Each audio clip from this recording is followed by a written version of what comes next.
பள்ளி சிறுமி பாலியல் வன்கொடுமை செய்து கொடூரமாக கொலை செய்யப்பட்ட வழக்கில் குற்றவாளிக்கு இரட்டை ஆயுள் தண்டனை விதித்து மயிலாடுதுறை நீதிமன்றம் தீர்ப்பளித்துள்ளது. மயிலாடுதுறை மாவட்டம் திருவெண்காடு காவல் சரகத்திற்குட்பட்ட சித்தன் காத்திருப்பு பகுதியைச் சேர்ந்த கல்யாண சுந்தரம் என்கிற வைரவேலை கடந்த 2019ஆம் ஆண்டு நவம்பர் மாதம் 9ஆம் தேதி 10ஆம் வகுப்பு படிக்கும் மாணவியை பலாத்காரம் செய்து கொலை செய்ததாக போக்சோ சட்டத்தின் கீழ் போலீசார் கைது செய்தனர்.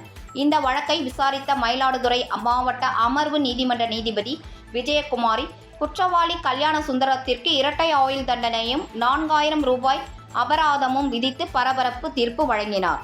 இதேபோல் மயிலாடுதுறை அனைத்து மகளிர் போலீஸ் நிலையத்தில் கடந்த 2020ஆம் ஆண்டு ஜனவரி 28ஆம் தேதி 9 வயது சிறுமிக்கு பாலியல் தொல்லை கொடுத்த பாலிமர் சுரேஷ் மேனன் என்பவரை போக்சோ சட்டத்தில் போலீசார் கைது செய்தனர்.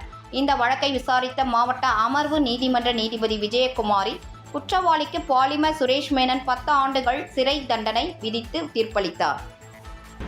கல்யாண சுந்தரம் என்ற வைரவேலை போஸ்கோ வழக்கிலும் கற்பழிப்புக்காகவும் கொலை செய்ததற்காகவும் இரட்டை ஆயுள் தண்டனை விதித்து இன்று தீர்ப்பளித்தார்.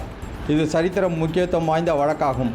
அதுபோல மயிலாடுதுறை காவல் நிலையத்தில் காவல் நிலைய எல்லைக்கு உட்பட்ட ஒரு குற்ற வழக்கில் கடந்த 28/1/2020 அன்று சோனி என்கிற சுரேஷ் மேனன் என்பவர் 9 வயது சிறுமியை பாலியல் பலாத்காரம் செய்ய முயற்சித்து அவரை பாலியல் தொல்லைக்கு உட்படுத்திய வழக்கும் மயிலாடுதுறை மாவட்ட அமர்வு நீதிமன்றத்தில் விசாரணைக்கு பின்பு இன்றைய தினம் மாவட்ட அமர்வு நீதிபதி விஜயகுமாரி அவர்கள் குற்றம் சாட்டப்பட்ட சோனி என்கிற சுரேஷ் மேனனை குற்றவாளி என அறிவித்து 10 ஆண்டுகள் கடுங்காவல் தண்டனை விதித்து தீர்ப்பளித்தார்.